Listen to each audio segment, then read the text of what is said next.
Hi guys, so now we bought two stools for the kitchen.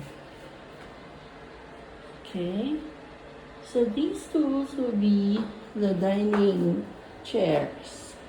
We're still waiting for the delivery of the dining table, a small dining table here.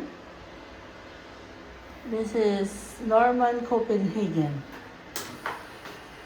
Voila! Hi guys! Today we installed this wardrobe organizer in front of the front door to organize shoes and also to prepare for winter where we hang the coats here.